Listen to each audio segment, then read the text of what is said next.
wildfires have forced mandatory evacuations in one North Carolina county as emergency responder battle a separate place in an area of the state still recovering from Hurricane Helene.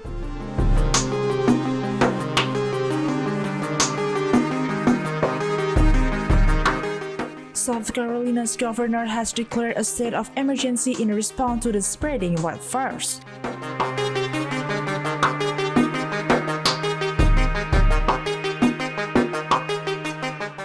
The North Carolina Department of Public Safety announced mandatory evacuation starting at 8:20 p.m. Saturday for parts of Polk County in western North Carolina, about 80 miles or 129 kilometers west of Charlotte.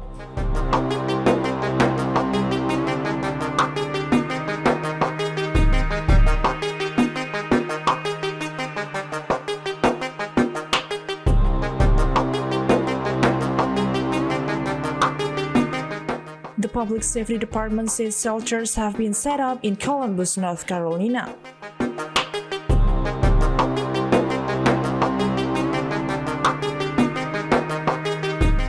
The North Carolina Forest Service online wildfire viewer shows 3 active fires in Polk County, with the 2 largest burning between 1.7 square miles or 4.4 square kilometers and 1.9 square miles or 4.9 square kilometers.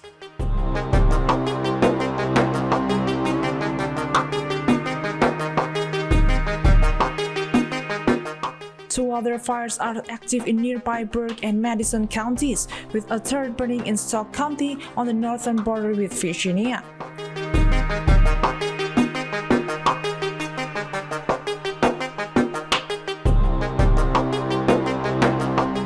In South Carolina, Gov. Henry McMaster has declared a state of emergency as part of an effort to stop a wildfire in Pickensy County called the Table Rock Fire that started Friday in the Blue Ridge Mountains.